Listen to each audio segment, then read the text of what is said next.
आज कंस ने भक्तों म्याल से तलवार को खींच लिया और दौड़ करके जिस रथ में देवकी है देवकी के सर के बाल पकड़े और एकदम बाल पकड़ के खींच के रथ से नीचे पटक दिया। जो देवकी को रथ से नीचे पटका एकदम देवकी कंस के हाथ जोड़ के खड़ी हो गई। क्या कर रहे हो? अभी तूने सुना नहीं था, देवताओं ने आकाशवाणी की है कि तेरा 8वां बेटा होगा जो मेरा काल होगा। जब मैं तुझे जिंदा नहीं छोड़ूंगा तो मेरा काल कैसे पैदा होगा। न रखूंगा बांस और न बजेगी बांसुरी। भैया हाँ मुझे मत मारो भैया, तुम्हें पछताना पड़ेगा भैया। देवकी चाहे तो जितना गिड़गिड़ाए लेकिन बचेगी नहीं। आज उसी समय पे भक्तों देव की आंखों में आंसू लेकर के बोली, भैया अगर आज तूने हमें मार दिया तो सुन, जब जब कोई त्योहार या पर्व आएगी तो क्या होगा वीरन।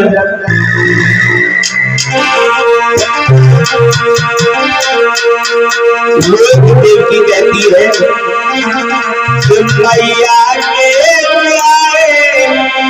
वीर पीरन तो समय समय सुनिया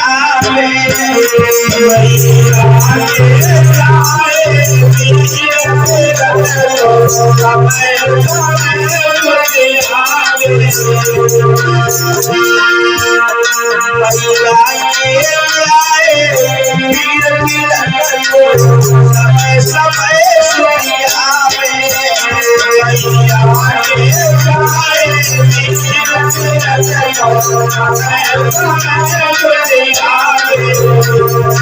भैया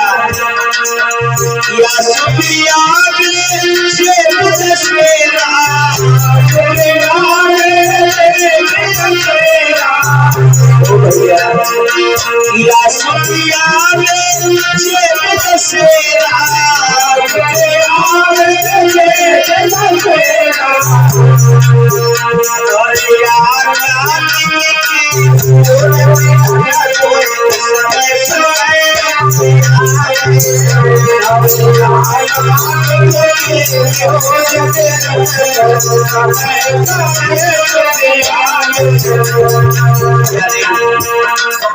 कहती भैया जब भी कार्तिक को महीना आएगा और जब भैया देव आएगी, हर बहन आएगी और मैं नहीं आऊंगी तो तुझे रोना पड़ेगा। और सुनो भैया या सुपिया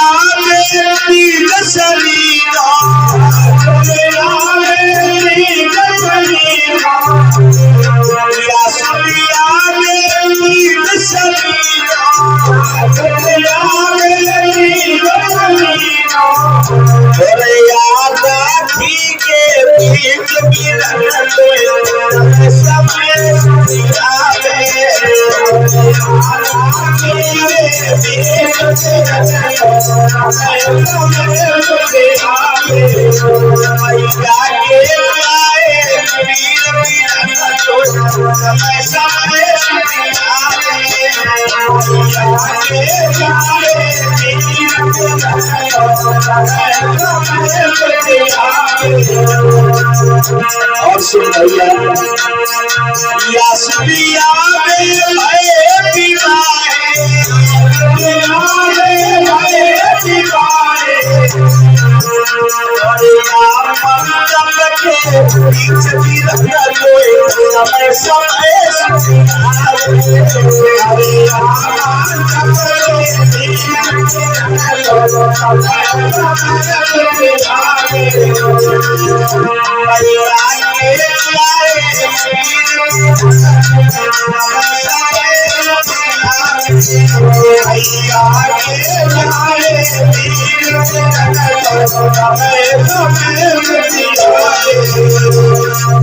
आज भगवो देवकी नाना भांति भोजराज कंस को समझा रही है, लेकिन कंस के प्यारे कोई असर नहीं पड़ रहा है। भोजराज कंस कहता देवकी मैं तुझे जीवित नहीं छोड़ूंगा, क्योंकि मैं नहीं चाहता हूं कि मेरा काल दुनिया में आए और मैं मरूं। श्री सुखदेव जी समझाते हैं राजन परीक्षित को, देवकी नाना भांति गौड़ केंद्र करती हुई कहती भैया नहीं मारो, नहीं मारो। उसी समय भक्तों जो तलवार लेकर के मारना चाहा, एकदम वसुदेव ने पीछे से कलाई पकड़ दी। वसुदेव तुमको देवकी से डर है या देवकी की संतानों से डर है? वसुदेव हाँ, वैसे बात तो तुमने बहुत सुंदर कही है। डर तो मुझे देवकी के बालकों से है। तो राजन मैं शपथ उठा करके कह रहा हूँ, देवकी के द्वारा जो जो संतानें होंगी बारी बारी से ला करके तुमको देता रहूंगा। वाह जी वाह, ऐसा कौन माँ बाप होगा जो अपने हाथों से अपनी संतान को मरवा देगा? बस देव हाँ, मेरे पास राजनीति का पहाड़ा नहीं पड़ा हो। नहीं राजन, ये हमारी और देवकी के बीच की बात है, तुम बीच में नहीं आओ। राजन हाँ, देवकी मेरी प्राण की प्यारी मेरी पत्नी है, तो तुम इसे नहीं मार सकते हो। अगर संतानों से डर है, मैं शपथ उठा करके कह रहा हूँ, देवकी के द्वारा जो जो संतानें पैदा होंगी बारी बारी से डांट कर तुमको सौगंध दिखा के कह रहे हो? हाँ, सौगंध दिखा देते हैं। खाओ यमुना मैया की सौगंध, यमुना मैया की सौगंध, गोधन की सौगंध, गोधन की सौगंध। वसुदेव अगर तुमने मेरे साथ में छल किया तो ऐसी मौत मारूंगा कि देखने वालों का कलेजा निकल जाएगा। उसी समय देवकी के हाथ में हथकड़ियां, पैरों में बेड़ियां डाल करके देवकी और वसुदेव को भक्तों जेल खाने में कंस ने डाल दिया। कहा ससुराल की अभिलाषा थी, आज बहन देवकी की ससुराल भक्तों जेल बन गई।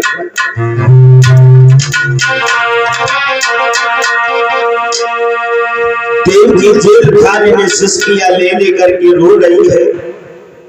श्री सुखदेव जी कहते हैं राजन परीक्षित, धीरे धीरे कुछ समय बीता और उसके बाद देवकी के द्वारा पहला बालक पैदा हुआ। बस देव कहने लगे देवकी हाँ, इस बालक के मस्तक को चूम लो और ये बालक हमें दे दो, क्योंकि तुम्हारे भैया कंस का भोजन है। आज देवकी ने भक्तों अपने हृदय में पत्थर रखकर उस बालक के मस्तक को चूमा और मुलायम बालों को सहलाया। आज वसुदेव लेकर के उस लाला को चले हैं जरा से बालक को कि चलती ले लाल को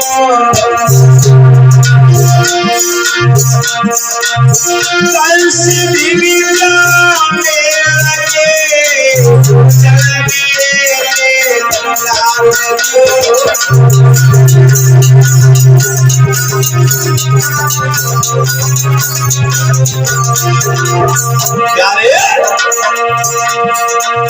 हरि सभा में आएंगे,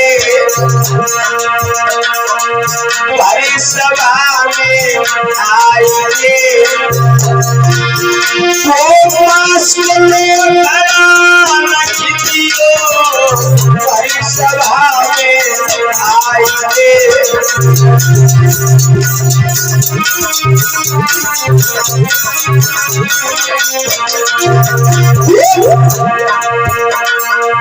गोद में ले लो कंस ने,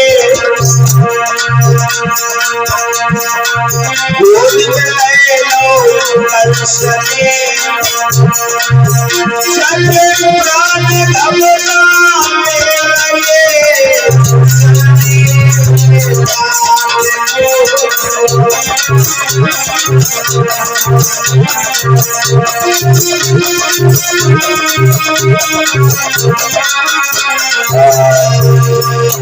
प्यारे भक्तों, उस नवजात शिशु को जरा से मांस के लोथड़े को ले जाकर के कंस को सौंप दिया।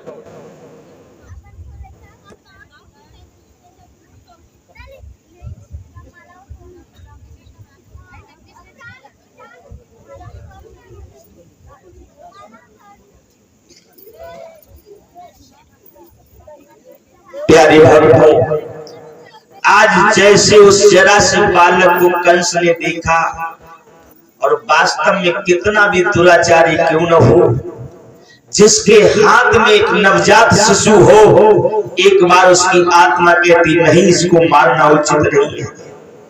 भोजराज कंस कहता वसुदेव, इस बालक को ले जाओ, इस बालक को ले जाओ, और सुनो, देवी के द्वारा जब 8वां बालक पैदा हो, उस बालक को ला करके हमें दे। ठीक है राजा, धन्य है तुम्हारी दया। आज उस बालक को वापस कर दिया भक्तों, और जो देवकी ने देखा, प्यारे भक्तों, जैसे ही उस बालक को देवकी ने देखा तो बड़ी प्रसन्न हुई। मेरे भैया ने मेरे लाला को नहीं मारो है। श्री सुखदेव जी समझाने लगे, भगवान ब्रह्मा ने देखा कि ऐसे तो बहुत विलंब हो जाएगा, क्योंकि अगर कंस पाप नहीं करेगा तो इसके पाप का घड़ा नहीं भरेगा, ये जल्दी मरेगा नहीं। फिर नारद से कहा कि जाओ, भोजराज कंस को ऐसी माया जाल में उलझाओ कि वो सब कुछ भूल करके पाप करने लगे। और प्यारे भक्तों, मानव करता वही है जो मेरे ठाकुर करवाते हैं। देव ऋषि नारद चले हैं बीड़ा बजाते हुए। आइए सभी लोग तालियों के साथ में बोलते हैं कि श्रीमन नारायण नारायण हरि हरि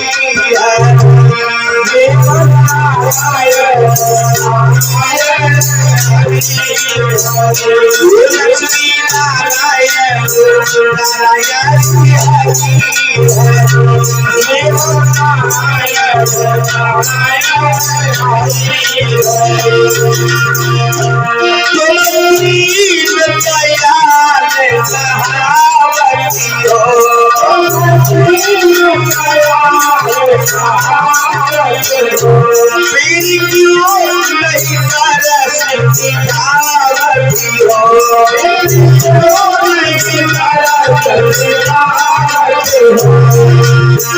श्रीमन नारायण नारायण हरि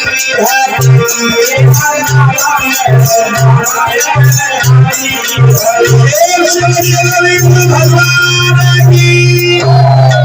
श्री सुखदेव जी कहते हैं, जैसे ही देव ऋषि बाबा नारद भोजराज कंस के पास में पहुंचे हैं, और जो कंस ने नारद को देखा, आइए बाबा आइए।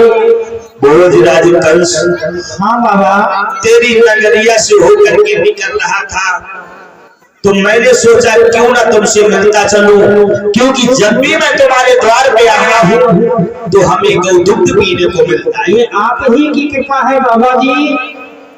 भोजराज कंस, हाँ, जो तुमने अपनी बहन देवकी का विवाह किया था, हाँ हाँ, उसके द्वारा कोई पुत्र पैदा हुआ या नहीं? हाँ बाबा, पैदा हुआ था बेटा, अभी मैंने थोड़ी देर पहले उसको वापस कर दिया है। क्यों? क्यों? तो काल मेरा तो 8वां बेटा है, ये तो प्रथम बेटा था। तुम्हारा काल 8वां पुत्र है, इसलिए तुमने वापस कर दिया। हाँ। कंसराज इसी खुशी में रंगरेलियां मना रहा है बैठा बैठा। ये कमल का पुष्प देख रहा है, हाँ हाँ, इसमें 8 पंखुड़ियां हैं, इसमें 8 पंखुड़ियां हैं, और इसको कहीं से गिनना शुरू करो। ठीक है। 1 2 3 4 5 6 7 8। इसके आगे गिनो।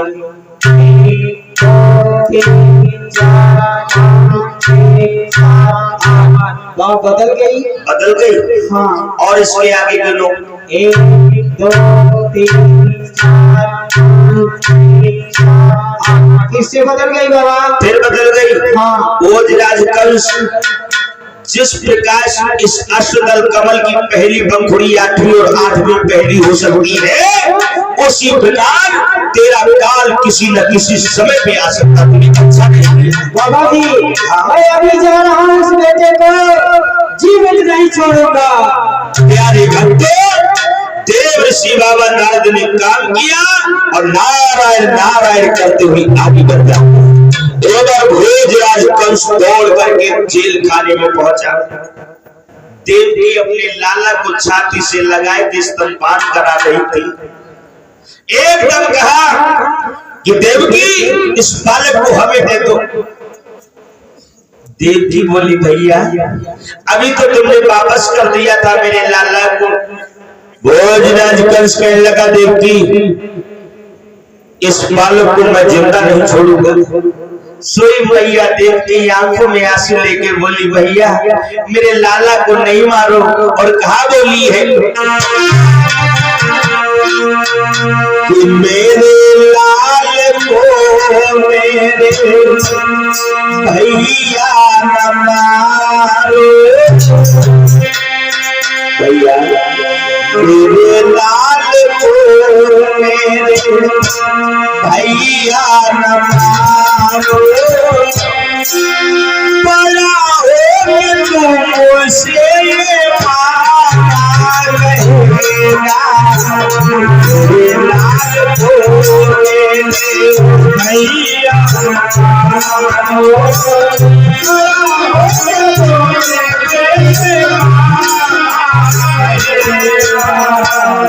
मेरे लाल को मेरे लाल को मेरे भैया न मारो। मेरे लाल को मेरे भैया न मारो।